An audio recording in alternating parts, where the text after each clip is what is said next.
Assalamualaikum warahmatullahi wabarakatuh. Selamat siang dan salam sejahtera untuk kita semua. Bertemu lagi dengan saya pada mata kuliah manajemen keuangan, dan topik yang akan kita bahas kali ini adalah analisis sumber dan penggunaan dana. Laporan sumber dan penggunaan dana digunakan sebagai salah satu alat untuk menganalisis ataupun untuk perencanaan keuangan. Laporan sumber dan penggunaan dana disebut juga sebagai laporan perubahan dana atau disebut juga sebagai laporan perubahan posisi keuangan. Laporan perubahan posisi keuangan yang lebih kita kenal dengan laporan perubahan neraca. Kemudian kita lihat manfaat dari mempelajari laporan sumber dan penggunaan dana. Yang pertama bisa kita lihat sebagai alat bagi manajer keuangan ataupun kreditur untuk mengevaluasi penggunaan dana oleh perusahaan dan untuk menetapkan bagaimana perusahaan mendanai berbagai penggunaan dana tersebut. Selain mempelajari arus dana di masa sebelumnya, manajer keuangan dapat mengevaluasi arus dana di masa depan melalui laporan arus dana berdasarkan perkiraan. Saat ini, laporan arus kas telah menggantikan laporan arus dana dalam laporan keuangan. Yang kita lihat saat ini adalah dalam laporan keuangan, 5 komponen yang ada diantaranya adalah laporan arus kas. Pada zaman dahulu, laporan arus kas ini adalah laporan arus dana. Laporan arus kas berfungsi untuk melaporkan arus kas, baik arus kas masuk maupun arus kas keluar. Dalam perusahaan dipisahkan menjadi 3 kategori. Yang pertama, aktivitas operasi, yang kedua, aktivitas pendanaan, dan yang ketiga, aktivitas investasi. Jadi, walaupun laporan ini dapat berfungsi sebagai alat bantu untuk menganalisis penerimaan dan pengeluaran kas, namun investasi dan pendanaan periode saat ini yang non-kas tidak dapat dimasukkan dalam laporan arus kas. Sehingga, seorang analis masih membutuhkan laporan arus dana agar dapat memahami secara menyeluruh arus dana pada suatu perusahaan. Yang kita lihat, laporan sumber dan penggunaan dana. Tugas manajer keuangan adalah membuat keputusan untuk memastikan bahwa perusahaan memiliki dana yang memadai guna memenuhi kebutuhannya atau memenuhi liabilitas keuangannya ketika jatuh tempo dan dapat memanfaatkan peluang investasi. Untuk menilai keputusan tersebut, seorang analis masih perlu mempelajari arus dana pada suatu perusahaan. Dengan menyusun arus dana, secara sistematis, analis dapat menentukan apakah keputusan yang dibuat oleh sebuah perusahaan menghasilkan arus dana yang besar atau arus dana yang dipertanyakan atau bahkan mengharuskan untuk pemeriksaan lebih lanjut. Sekarang kita lihat apa definisi daripada dana tersebut. Dari awal, jika kita berbicara dana, yang muncul adalah dana merupakan kas ataupun setara kas. Namun, jika definisinya seperti demikian, maka fokus kita hanya mengarah kepada transaksi yang mempengaruhi kas saja. Definisi ini dirasakan sangatlah sempit. Oleh sebab itu, analisis arus dana yang memandang dana hanya sebagai kas akan gagal melakukan pertimbangan berbagai transaksi yang tidak secara langsung mempengaruhi kas. Dan transaksi jenis ini dapat saja sangat penting untuk melakukan evaluasi yang lengkap pada suatu perusahaan. Kita lihat misalnya, pembelian maupun penjualan yang besar pada akhir tahun namun dilakukan secara kredit, perolehan properti melalui saham ataupun obligasi, dan pertukaran sebuah properti untuk properti lainnya. Transaksi ini merupakan contoh transaksi yang tidak dilaporkan dalam arus kas. Namun, hal ini dapat dilaporkan dalam laporan arus dana.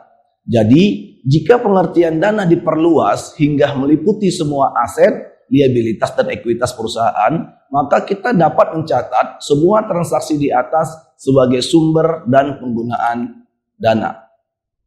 Jika kita berbicara tentang aset, liabilitas, dan ekuitas, maka kita akan berbicara tentang laporan posisi keuangan atau neraca. Laporan posisi keuangan telah memisahkan semua aset, liabilitas, dan ekuitas. Jadi, arus dana pada suatu perusahaan merupakan berbagai perubahan pada setiap laporan posisi keuangan. baik itu perubahan aset, liabilitas, ataupun ekuitas. Secara sederhananya dapat kita lihat bahwa perubahan arus dana adalah segala perubahan yang terjadi pada pos-pos yang ada pada neraca, yang meliputi perubahan aset, perubahan hutang ataupun kewajiban, atau liabilitas, dan perubahan pada sisi ekuitas.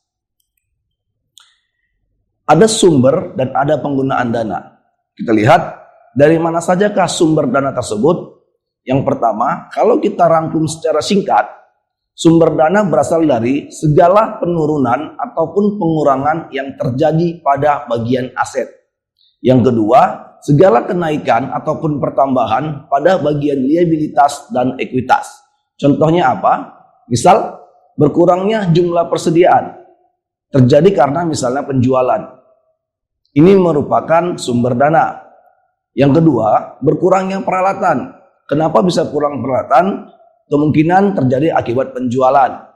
Yang ketiga, kenaikan jumlah liabilitas atau hutang, baik itu hutang jangka panjang maupun hutang jangka pendek. Dan yang terakhir, kenaikan modal, baik itu pemilik ataupun penjualan saham. Sedangkan penggunaan dana itu diakibatkan oleh kenaikan atau pertambahan pada bagian aset dan penurunan ataupun pengurangan pada bagian liabilitas dan ekuitas. Misalnya, kenaikan jumlah peralatan ini dapat disebabkan oleh adanya pembelian. Kemudian, berkurangnya jumlah liabilitas atau berkurangnya jumlah hutang. Kenapa bisa berkurang? Kemungkinan karena adanya pelunasan hutang.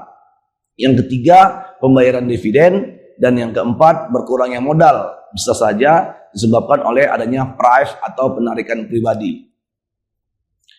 Kemudian, kesimpulannya, dari penjelasan yang telah dijabarkan di awal tadi, apa yang dapat kita ketahui dengan melakukan analisis sumber dan penggunaan dana? Yang pertama, kita dapat mengetahui berapa besar kenaikan ataupun penurunan pos-pos pada aktiva atau aset. Yang kedua, kita dapat mengetahui dari mana dana diperoleh untuk berbagai kenaikan aktiva tersebut bila terjadi kenaikan, dan kemana penggunaan dana tersebut bila terjadi penurunan aktiva ataupun aset. Dan yang ketiga, analisis ini berguna sebagai alasan untuk melakukan restrukturisasi pinjaman yang kita peroleh. Artinya apa? Dengan kita mengetahui aliran dana ini, kita dapat memperkirakan aliran dana di masa yang akan datang. Dengan mengetahui hal tersebut, kita dapat melakukan restrukturisasi pinjaman untuk masa yang akan datang. Kemudian, kesimpulan yang berikut dapat diambil adalah untuk mempermudah pemahaman dalam arus dana ini, kita dapat melihat bahwasannya setiap aset dibiayai oleh hutang dan modal. Sesuai dengan persamaan akuntansi, harta sama dengan hutang tambah modal. Misalnya, kenaikan aset seperti membeli mobil berarti ada penggunaan dana dari hutang ataupun modal. Yang kemudian penurunan aktiva seperti menjual mobil berarti adanya sumber dana yang masuk akibat penjualan aset. Kemudian kita lihat penyusunan laporan arus dana. Penyusunan laporan arus dana yang mendasar dan sederhana dapat dimulai dengan 3 tahapan. Yang pertama, menentukan jumlah dan arah perubahan neto laporan posisi keuangan yang terjadi di antara laporan 2 tanggal. Artinya kita memperbandingkan laporan pada satu waktu tertentu dengan laporan pada waktu yang lainnya. Yang kedua, mengklasifikasikan perubahan neto laporan posisi keuangan sebagai sumber dan penggunaan dana. Dan yang terakhir, mengkonsolidasikan informasi tersebut dalam format laporan sumber dan penggunaan dana. Kita lihat contoh berikut ini. Di sini diberikan contoh neraca atau laporan posisi keuangan pada tahun 2017 dan 2018. Di mana diketahui ada catatan tersendiri di dalam laporan laba ditahan semua pada tahun 2018 mendapatkan laba sesudah pajak sebesar 1,5 juta dan dibayarkan sebagai cash dividend sebesar 700 juta. Notes ini memberikan tanda bahwasannya pada tahun tersebut terdapat laba ditahan sebesar 800.000. Kemudian diminta, buatlah laporan perubahan neraca dan laporan sumber dan penggunaan dananya. Kita lihat, berdasarkan data neraca tadi, kita dapat menyusun laporan perubahan posisi keuangan atau disebut juga dengan laporan sumber dan penggunaan dana. Dari hasil klasifikasi pos-pos pada dana tersebut, kita memperoleh bahwasannya sumber dananya berasal dari berkurangnya efek, berkurangnya piutang, penyusutan mesin dan bangunan, bertambahnya hutang dan wesel, bertambahnya obligasi, dan laba usaha. Sedangkan penggunaan dana digunakan untuk bertambahnya persediaan, bertambahnya mesin, bertambahnya tanah, berkurangnya hutang dagang, pembayaran tunai bagi dividen, dan bertambahnya kas. Nah, dari hal tersebut dapat kita lihat terjadi penggunaan dana sebesar 4 juta rupiah dan terdapat sumber dana sebesar 4.100.000 rupiah. Artinya di sini terdapat kelebihan dana sebesar 100.000 rupiah. Kemanakah selisih dana tersebut? Dana tersebut ditempatkan kepada pos kas.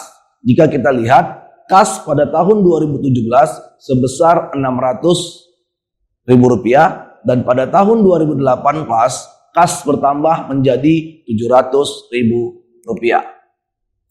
Dari contoh di atas dapat kita lihat kesimpulannya bahwa perusahaan memiliki laba neto sebagai sumber pembayaran dividen. Jika dipandang dari sisi investor, ini sangatlah baik.